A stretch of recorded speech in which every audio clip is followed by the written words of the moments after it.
Hadirin rahimakumullah, suatu saat ada sekelompok manusia kaum muslimin dari muhajirin yang sudah berhijrah ke Madinah, yang kebetulan mereka adalah para fuqara wal masakin, bertanya kepada Rasulullah SAW, "Ya Rasulullah, dhahaba ahlut tuthur bil ujur." Wahai Rasulullah, orang-orang yang punya harta banyak itu, orang-orang yang kaya itu, mereka pergi membawa pahala yang sangat banyak. Yatasaddaquna bi fuduli amwalihim. Mereka bisa bersedekah dengan kelebihan harta mereka. Yusalluna kama nusalli. Mereka salat sebagaimana kami salat. Wa yasumuna kama nasumu. Mereka juga melaksanakan puasa sebagaimana kami puasa. Namun yang tidak bisa kami lakukan adalah wa yatasaddaquna bi fuduli amwalihim. Mereka bisa bersedekah dengan kelebihan harta-harta mereka. Maka Rasulullah SAW memberikan jawaban, "Awalaisa qad ja'alallahu lakum ma tasaddaqun?" Bukankah Allah sudah menjadikan untuk kalian apa yang bisa dijadikan sebagai sedekah? Inna bikulli tasbihatin sedekah. Sesungguhnya pada setiap satu kali tasbih itu adalah sedekah. Wa bikulli takbiratin sedekah. Setiap satu kali takbir itu adalah sedekah. Wa bikulli tahmidatin sedekah. Setiap kali ucapan alhamdulillah itu adalah sedekah. Wa bikulli tahlilatin sedekah. Dan setiap kali ucapan tahlil, ucapan la ilaha illallah itu adalah sedekah. Wa amrin bil ma'rufi sedekah. Amar ma'ruf, memerintahkan kepada yang baik itu adalah sedekah. Wa nahyin an munkarin sedekah. Mencegah dari yang mungkar itu adalah sedekah. Wa fi bud'i ahadikum sedekah. Bahkan pada hubungan seksual kepada istri yang halal itu adalah bisa menjadi sedekah. Qalu, maka mereka bertanya, mereka tertarik dengan statement terakhir itu. Ya Rasulullah, ayati ahaduna syahwatahu fakana lahu ajrun. Wahai Rasulullah, apakah seseorang di antara kita menyalurkan syahwatnya, menyalurkan nafsu biologisnya itu mendapatkan pahala?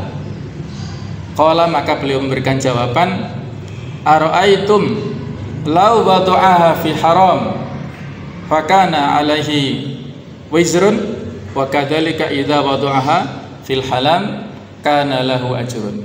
Bagaimanakah pendapat kalian kalau seseorang itu menyalurkan syahwatnya pada yang haram, bukankah dia mendapatkan dosa?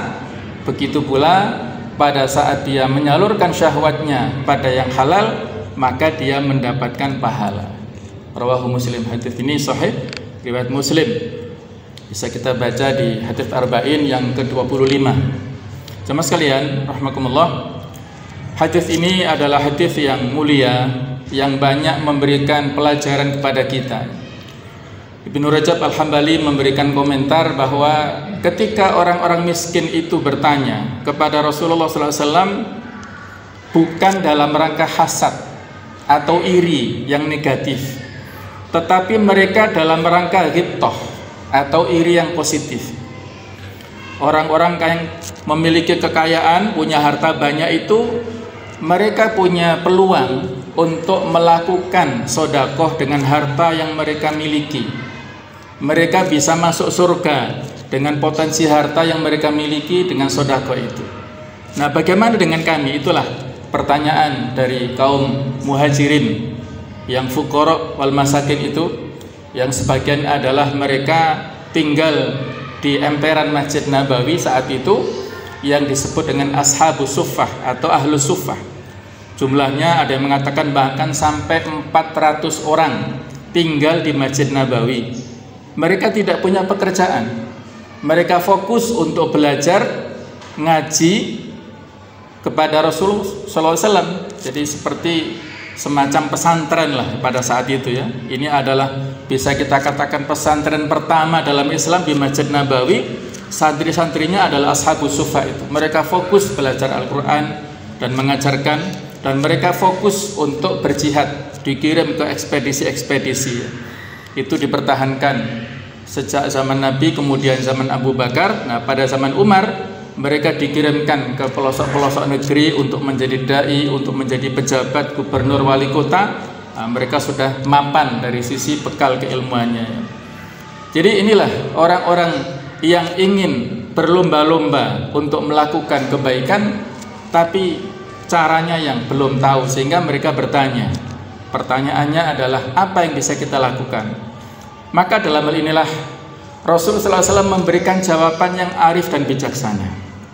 Beliau adalah orang yang paling tahu dengan keinginan penanya, dan setiap kali beliau memberikan jawaban itu pas sesuai dengan kebutuhannya, yang disebut dengan fikih aulawiyat ya, fikih prioritas. Ketika kita lihat dalam jawaban-jawaban hadis, dari sekian banyak penanya itu berbeda-beda antara satu kondisi dengan kondisi yang lain.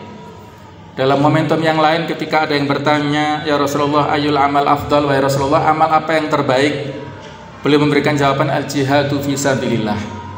Ada yang mengatakan apalagi yang terbaik, ada beliau memberikan jawaban as-sholatu ala waktiha.